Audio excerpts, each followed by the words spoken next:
रुद्र, मधु और गायत्री गाड़ी में बैठ चुके थे। अंतरा भी गाड़ी के पास आई, लेकिन रुद्र ने उसे रोक दिया। गाड़ी में जगह नहीं है, तुम टैक्सी ले लो। वो क्या है ना, गायत्री के लिए थोड़ा सफोकेटिंग हो जाएगा। सॉरी अंतरा दीदी, वो क्या है ना, डॉक्टर ने कहा है कि प्रेगनेंसी की शुरुआत में थोड़ा रिस्की होता है और रुद्र कोई चांस नहीं लेना चाहते। प्लीज आप बुरा मत मानना। गायत्री की बात सुनकर अंतरा समझ चुकी थी कि रुद्र और उसकी सास मधु ने उसे ठुकराकर गायत्री को अपना लिया है। ये देखकर अंतरा को बड़ा धक्का लगा। अंतरा हॉस्पिटल के पार्किंग लॉट से बाहर आई। वो अपनी सास के साथ हॉस्पिटल आई थी, इसीलिए उसके पास टैक्सी के पैसे नहीं थे। उस वजह से उसने घर की तरफ चलना शुरू कर दिया। अंतरा हाउसवाइफ थी और उसे अपने पास पैसे रखने की इजाजत नहीं थी। यहाँ तक कि घर का सामान लेने के लिए भी अंतरा को अपनी सास मधु से पैसे मांगने पड़ते थे। रुद्र को ये बात अच्छी तरह पता थी, फिर भी वो अंतरा को हॉस्पिटल में ऐसे ही छोड़कर चला गया था। बचपन से ही अंतरा बहुत ही शांत स्वभाव की थी। उसकी माँ बहुत पहले चल बसी थी, पर अंतरा के मामा ने कभी उसे माँ की कमी महसूस नहीं होने दी।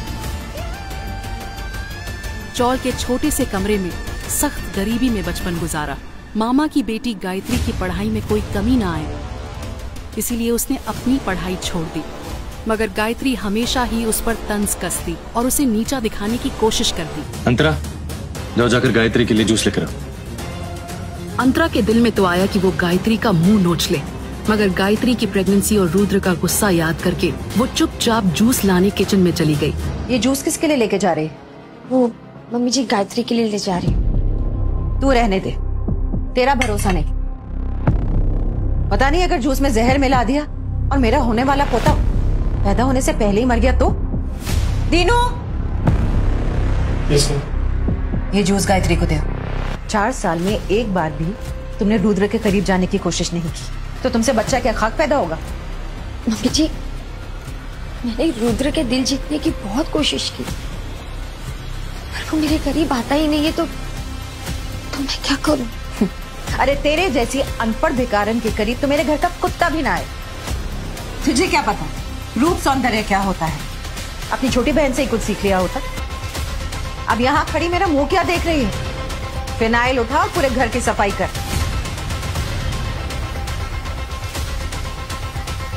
पूरे घर की सफाई करने के बाद मौका मिलते ही अंतरा रुद्र से बात करने के लिए उसके कमरे में जाती है।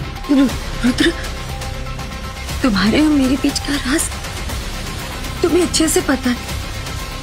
उसके बाद भी तुम गायत्री से शादी करने के लिए उतारू। अगर तुम्हें ऐसा लगता है कि तुम तुम्हारी चालाकियों में कामयाब हो जाओगे, तो ऐसा तो होगा नहीं। मैं तुम्हें तुम्हारे मकसद में कभी कामयाब नहीं दूंगा। मेरा क्या मकसद है रुद्र? अगर तुम्हारे दादाजी ने वो शर्त नहीं रखी होती तो मैं तुमसे कभी शादी नहीं करती। तुम जैसी चौल में रहने वाली लड़कियों की चालाकी में बहुत अच्छे समझ। इतना कहकर रुद्र कमरे से बाहर निकल गया। जिस बिस्तर पर कभी अंतरा सोती थी, आज उसी पर उसकी छोटी बहन सो रही थी। तभी गायत्री अपने बिस्तर से उठी और आग में घी डालने के लिए उसने कुछ ऐसा किया जो अंतरा सपने में भी नहीं सोच सकती थी। अब होगा असली हंगामा।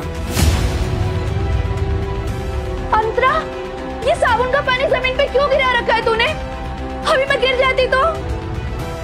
रुद्र, रुद्र, रुद्र देखो ना। रुद्र दौड़ता हुआ आया और साथ में उसकी माँ भी थी।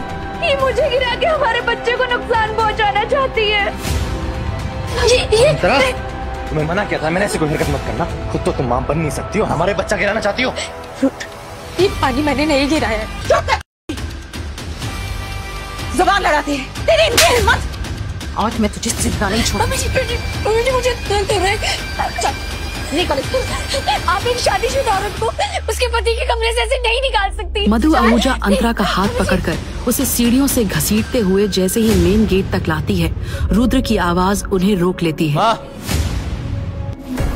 एक पल के लिए अंतरा को लगता है कि चाहे कुछ भी हो जाए रुद्र उसे घर से बाहर नहीं निकालेगा, लेकिन जिस रुद्र से अंतरा उम्मीद लगाए बैठी थी वही खुद दरवाजा खोलकर अंतरा को शहर के सबसे पॉश एरिया में बने आहूजा हाउस से बाहर ढकेल देता है।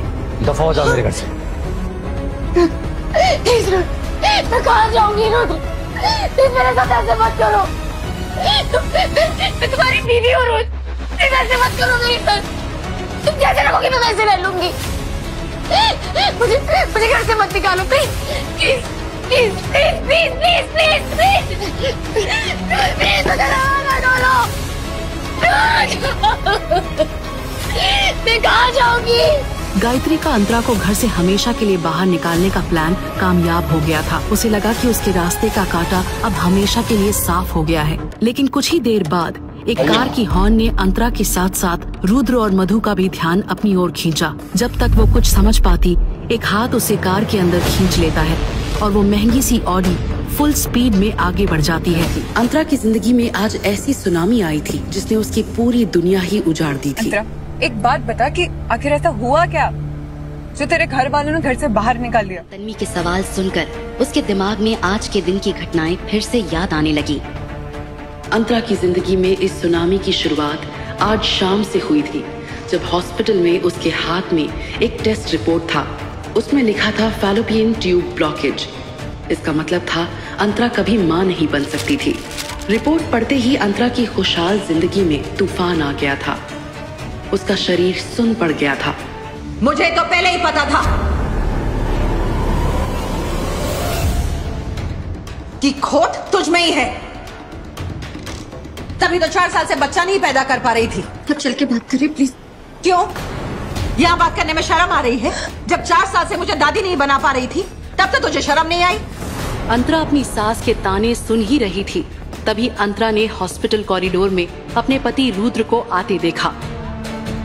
अंतरा उसे देखकर अपने इमोशंस को कंट्रोल नहीं कर पाई। अंतरा और कुछ नहीं कह पाई, लेकिन रुद्र ने ना तो उसे समझाया और ना ही उसके आंसू पोंछे। उसने अंतरा को अपनी बाहों से दूर कर दिया। माँ, रिपोर्ट पॉजिटिव आई है। सच बेटा? हाँ। माता रानी की बहुत बहुत कृपा है। अंतरा को कुछ समझ नहीं आया। दोनों किसी रिपोर्ट की बात कर रहे थे। तभी पीछे से एक औरत सामने आई। वो गायत्री बंसल थी, अंतरा की कजिन। जुग जुग जियो बेटी, जुग जुग जियो। आज तुम्हारी वजह से मेरा दादी बनने का सपना पूरा होने वाला है। मुझे पूरा यकीन है कि तुम्हारी कोख में लड़का ही है जो मेरे रुद्र के वंश को आगे बढ़ाएगा। अंतरा के ऊपर बिजली गिर गई। उसे यकीन नहीं हो रहा था कि उसकी अपनी कजिन, जिसके लिए वो बहन जैसी थी, उसी ने उसका घर तोड़ दिया था। खबरदार, तुमने गायत्री को हाथ भी लगाया तो वो माँ है मेरे होने वाले बच्चे की। अंतरा के दिमाग में एक और धक्का लगा। रुद्र भी उसके लिए उतना ही जिम्मेदार था। तुम दोनों का अफेयर कब से चल रहा है? ये जानने का हक तुम्हें किसने दिया? हमारे परिवार के मामलों में दखल देने की जरूरत नहीं है।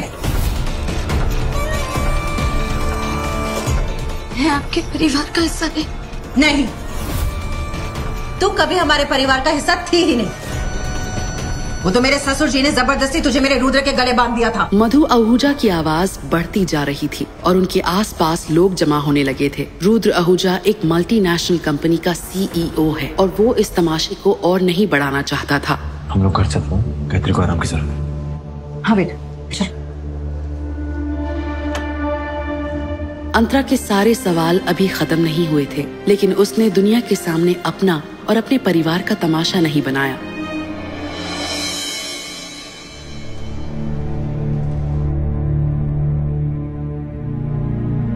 रुद्र, मधु और गायत्री गाड़ी में बैठ चुके थे। अंतरा भी गाड़ी के पास आई, लेकिन रुद्र ने उसे रोक दिया। गाड़ी में जगह नहीं है, तुम टैक्सी ले लो। वो क्या है ना, गायत्री के लिए थोड़ा सफोकेटिंग हो जाएगा। सॉरी अंतरा दीदी, वो क्या है ना, डॉक्टर ने कहा है कि प्रेगनेंसी की शुरुआत में थोड़ा रिस्की होता है और रुद्र कोई चांस नहीं लेना चाहते। प्लीज आप बुरा मत मानना।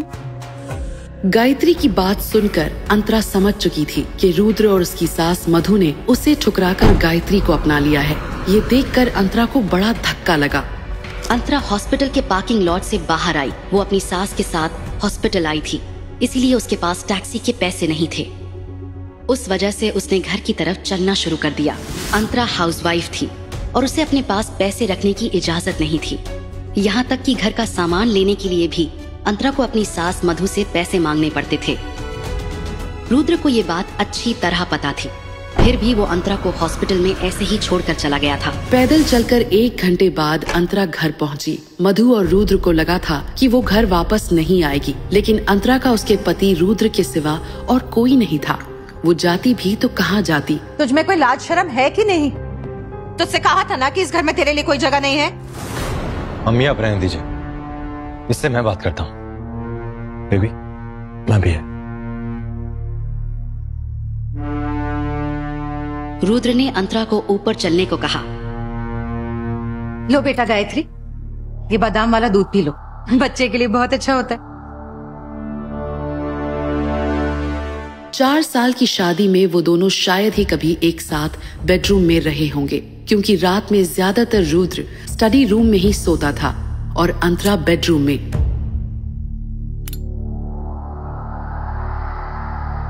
अपनी शर्तें बताओ। क्या? डिवोर्स करने के लिए तुम्हें कितने पैसे चाहिए? पैसों के लिए शादी करी थी ना तुमने मुझसे। रुद्र की बात सुनकर अंतरा हक्की बक्की रह गई। नहीं रुद्र, मैंने आपसे शादी इसलिए की थी क्योंकि मैं आपको पसंद करती थी और दादाजी की भी यही आखिरी इच्छा थी। बस करो, मैं अच्छे से जानता हूँ कि तुमने दादाजी का इस्तेमाल किया था मुझसे शादी करने के लिए। और दादाजी अब इस दुनिया में नहीं रहे, तो उनका नाम लेकर के मुझे ब्लैकमेल करना बंद करो और क्लियरली बताओ कि तुम्हें कितने पैसे चाहिए डिवोर्स के लिए। अंतरा को यकीन नहीं हो रहा था कि उसकी शादी खत्म होने जा रही थी। रुद्र की बातें सुनकर उसकी आंखों से आंसू निकल रहे थे, लेकिन वो बह नहीं पा रहे थे, मानो उसकी आंखों में जम गए हों। क्या है तुम्हारी? रुद्र, तुम 4 साल में भी मुझे बिल्कुल नहीं समझ पाए।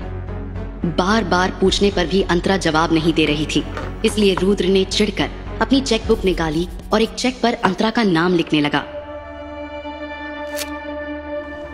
तुम्हें जो समझना है समझ लो, इसमें जो अमाउंट भरना है भर देना, मैं साइन कर दूंगा। और हाँ, कल फैमिली कोर्ट पहुंच जाना, डिवोर्स का प्रोसीजर करना है।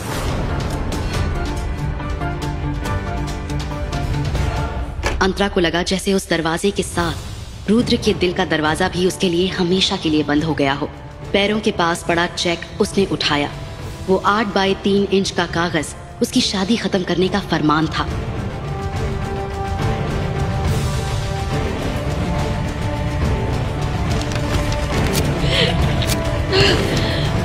अब तक रुके हुए उसके आंसू अब बहने लगे थे। वो फूट फूट कर रो पड़ी, मानो एक पल में उसकी जिंदगी बिखरती हुई दिख रही थी। कुछ देर बाद दरवाजा खुलने की आवाज आई। उसे लगा रुद्र आया होगा। वो रुद्र से IVF ट्रीटमेंट की बात करना चाहती थी, लेकिन गायत्री को कमरे के अंदर आते देख अंतरा का गुस्सा बढ़ गया, क्योंकि गायत्री ही थी जिसने उसका घर तोड़ा था। अंतरा का गुस्सा गायत्री पर फूटा और उसने कहा, तुम यहाँ से चली जाओ, मुझे तुमसे कोई बात नहीं करनी। अंतरा के जख्मों पर नमक छिड़कते हुए गायत्री ने कहा, मुझे रुद्र ने यहाँ भेजा है आराम करने के लिए। उसने कहा कि अब से ये बेडरूम मेरा और उसका है। तुमसे डिवोर्स होने के बाद वो मुझसे शादी कर लेगा। गायत्री की बात सुनकर अंतरा हैरानी से उसकी तरफ देखने लगी। दिखने में तो वो बिल्कुल पहले वाली गायत्री थी, लेकिन उसका रवैया और स्वभाव से लग रहा था कि वो कोई और ही है। इसमें इतना शौक होने की क्या बात है अंतरा? तुम्हारे ना तो खानदान का पता है, ना ही तुम ढंग से पढ़ी लिखी हो। तुम कभी भी रुद्र के लायक ही नहीं थी, इसलिए जल्दी से जल्दी तुम्हें रुद्र से दूर हो जाना चाहिए। भले ही मैं जैसी भी हूँ, लेकिन जब तक मेरा डिवोर्स नहीं हो जाता मैं रुद्र की पत्नी ही कहलाऊंगी। और तुम चाहे जितनी भी पढ़ी लिखी क्यों ना हो, तुम रुद्र की ही कहलाओगी। अंतरा, एक वक्त था जब हम दोनों चौल में रहते थे और अब पाली हिल के इस बंगलों में रहते हैं, लेकिन तुम्हारी जुबान अब भी चौल वाली ही है। ऊपर के कमरे का माहौल गरमाया हुआ था, लेकिन उस बात का नीचे बैठे रुद्र और उसकी माँ मधु को पता नहीं था। रुद्र! तभी अचानक से उन्हें ऊपर से गायत्री की दर्द भरी चीख सुनाई देती है। रुद्र और मधु एकदम डर कर ऊपर की तरफ भागे।